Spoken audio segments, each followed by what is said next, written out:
Приветствую вас на канале Wow Nails Design. И в этом видео обещанная подборочка мастер-класса дизайнов на тему Африка. В моем представлении это именно так.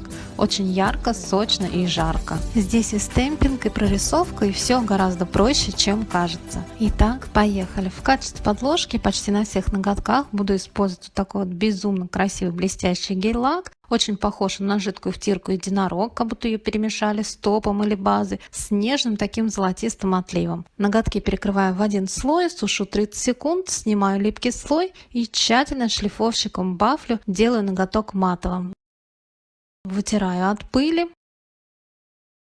Далее мне понадобятся неоновые пигменты, купить их можно в любом ногтевом магазине, либо заказать с AliExpress. Старый штамп, у меня он весь такой уже покоцанный, который не жалко испортить. Вытирать я его могу любыми жидкостями, мне его не жалко. Наношу пигменты, я это делаю ватной палочкой, желтый, оранжевый, розовый и заканчиваю фиолетовым. Чтобы не запачкать стол, под пигментами у меня лежит вдвое сложная одноразовая маникюрная салфетка. При необходимости об нее обтираю ватную палочку. И вот такой вот градиент на штампе у меня получается. На пластину наношу белый лак для стемпинга. Скрапером провожу под углом 45 градусов, отпечатываю узор на штамп и не мешкаясь тут же перекатываю на ноготок. Таким образом у меня получается идеальный градиентный орнамент. Безумно яркий и насыщенный. В таком варианте могут быть как абстрактные пятна или линии, также и принты животных. Большую часть пигмента очищаю об ролик, весь пигмент не уйдет таким образом, и остатки уже вытираю салфеткой смоченного обезжиривателя. Пластину очищаю жидкостью для работы со стемпингом. Повторю еще раз, только в обратном порядке. У кутикулы у меня будет фиолетовый и заканчиваться к свободному краю желтым. Здесь уже наношу пигменты кистью, ей мне понравилось больше, она не пачкает пигменты,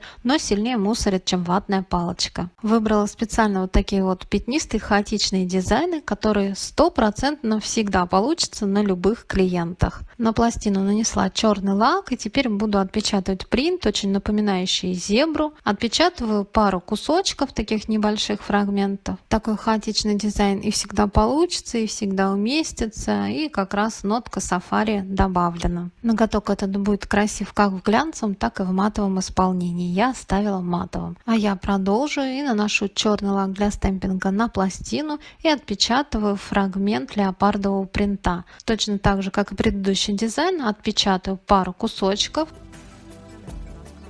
Этот ноготок пока отложу, его я дополнила в конце видео. А я отпечатываю дальше. Также черным лаком для стемпинга именно наношу, начиная с носа, справа налево, иначе нос плохо пропечатывается тогда. Название, номер пластины оставлю в описании под видео. К сожалению, даже и не помню, случайно обнаружила у себя вот такую пластину, где и когда покупала. Но, скорее всего, заказывала на AliExpress. И теперь гораздо проще и быстрее найти что-то подобное у наших продавцов. Неоново-желтым гель-лаком раскрашу глаз тигра и добавлю для живости нотку зеленого.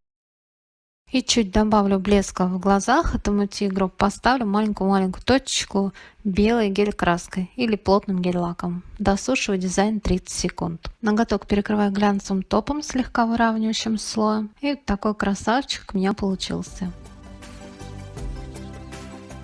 И добралась до градиентов. Обожаю их, и без них никуда. Очень самодостаточный дизайн. И на сегодня мне, например, градиент гораздо проще сделать, чем, например, стемпинг. Итак, у меня это 4 цвета. Молочный блестящий, неоновый, желтый, персиковый и розовый. Кистью для градиента гребешок, разметающими движениями, начиная снизу и продвигаясь кверху, перемешиваю цвета между собой. Обтираю кисть от излишков гель-лака и прохожусь стягивающими движениями, такими штрихообразными, доводя градиент до идеала.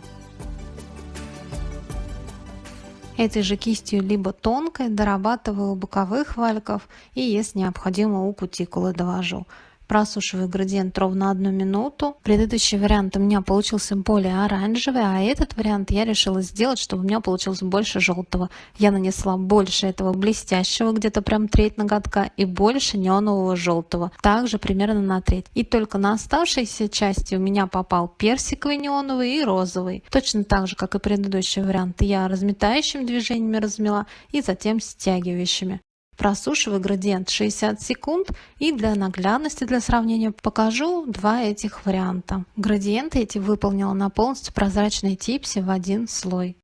Третий вариант – все те же самые цвета, но в обратную сторону. Розовый у кутикулы и блестящий прям наполовину ноготка, а то и на 2/3. Да, и здесь еще отличие, что в качестве подложки я уже нанесла вот этот перламутровый блестящий гель-лак и уже на него нанесла цветные гель-лаки и делаю градиент. Это сделала для того, чтобы кончик был насыщенным, блестящим, не получился прозрачным. Градиент готов, просушиваю его 60 секунд. И не могу не показать еще одну идею, так можно сделать на всех остальных ноготках. Очень тонким слоем перекрываю не полностью ноготок, кончик оставляю вот этим блестящим гель-лаком. И кончик стягиваю, чтобы он мне не приглушил вот этот яркий неоновый красивый розовый. И получается очень быстро, безумно красивое золотое свечение. Просушиваю 30 секунд, вытираю липкий слой. Далее буду делать прорисовку, чтобы гель-лаки у меня не растекались. Использовать буду гель-лаки, темный шоколад, белый и неоновые цвета. Круглой кистью 1,2 мм в диаметре и шоколадным гель-лаком делаю прорисовку.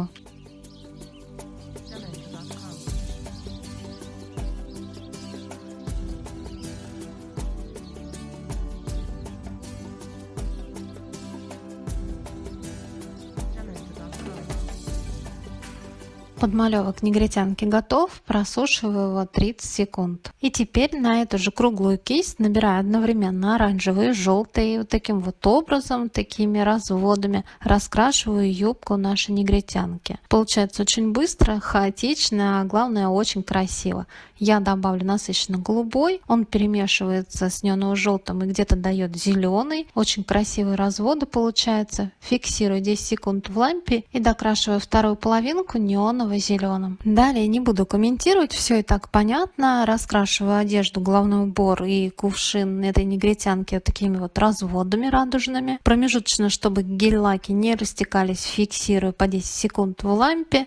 И затем уже весь дизайн досушу окончательно не менее 30 секунд.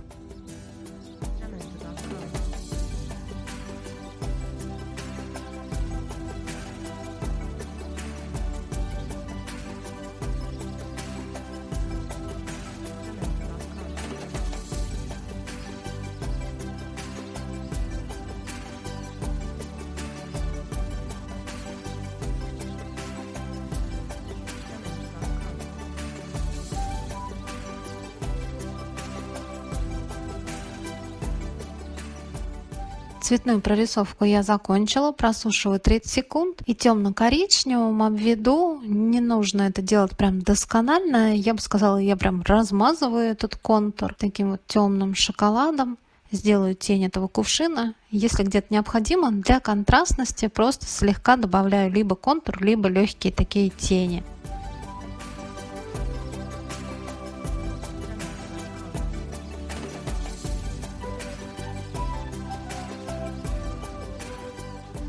На этом прорисовка закончена, просушиваю ее до верности 30 секунд и перекрываю. Я выбрал глянцевый топ слегка выравнивающим слоем, просушил его 60 секунд. И вот такая вот залипательная красота у меня получилась. Градиент в качестве фона как будто светится под мельчайшим золотым песком.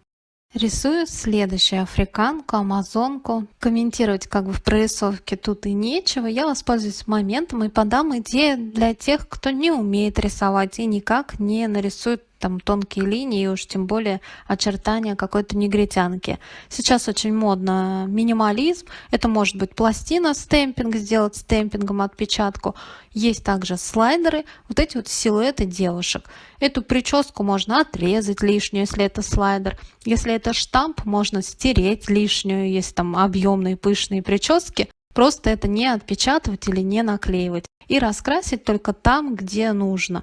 Дорисовать чуть в сторону руку, например, одну полоску уж любой сможет провести. В принципе, не нужно уметь рисовать, нужно только желание. И вот эти силуэты, примерные очертания можно найти в стемпинге и в слайдерах и взять их за основу, за эскиз. А тем временем я заканчиваю прорисовку, дорисовываю вот этот необычайно красивый длиннющий хвост амазонки. И просушиваю 30 секунд. Далее точно так же, как и в предыдущей прорисовке, разводами, мазками, набирая на кисть сразу по 2-3 цвета, раскрашиваю одежду африканки.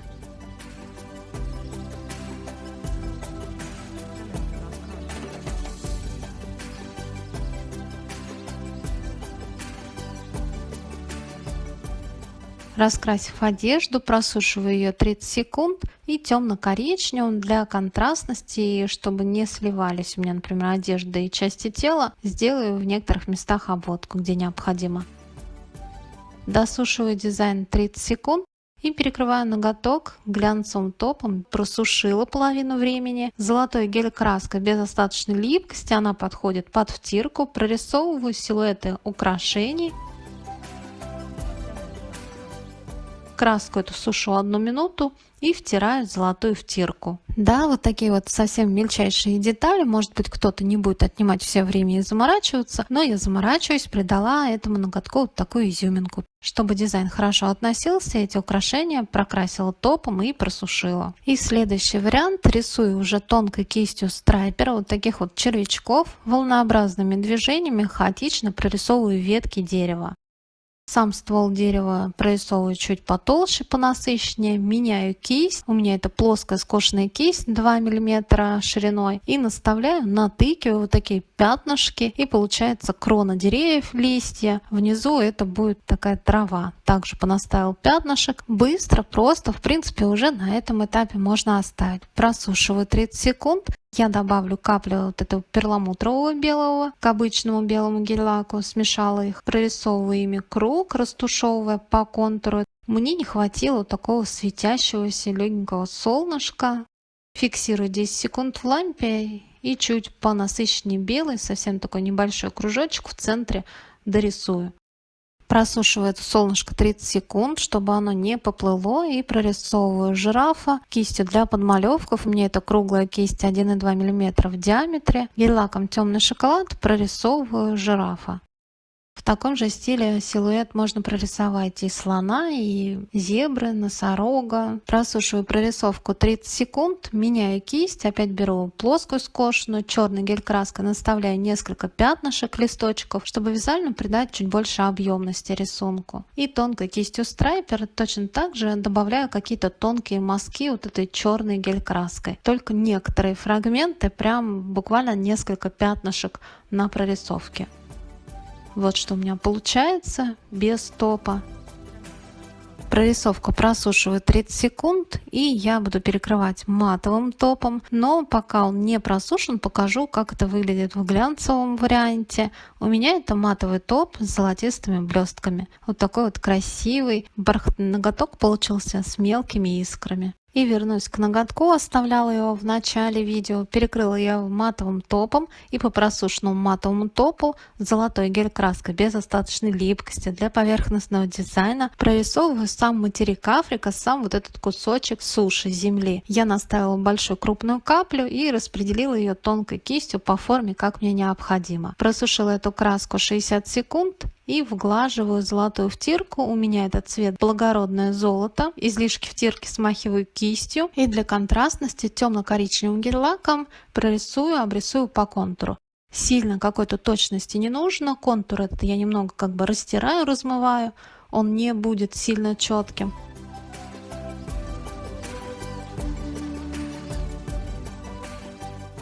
Просушиваю 30 секунд, и чтобы материк наш хорошо относился, перекрываю не сильно жидким, плотным топом глянцевым без остаточной липкости, тонкой кистью дорабатывая по границе. Топ просушиваю 60 секунд и вытираю ноготок от остатков втирки. И золотой слиток Африки на ноготке готов. Надеюсь, мои идеи Африки вам понравились и были полезными, и я зарядила вас в очередной раз и вдохновила на новую красоту. Не забывайте ставить лайки, мне будет очень приятно, и я буду знать, что вам нравится то, что я делаю. А также всегда очень любопытно читать ваши комментарии, я стараюсь практически на все на них ответить. Советы, мнения, спасибо вам огромное, вы помогаете мне совершенствоваться. На этом все, и до новых встреч!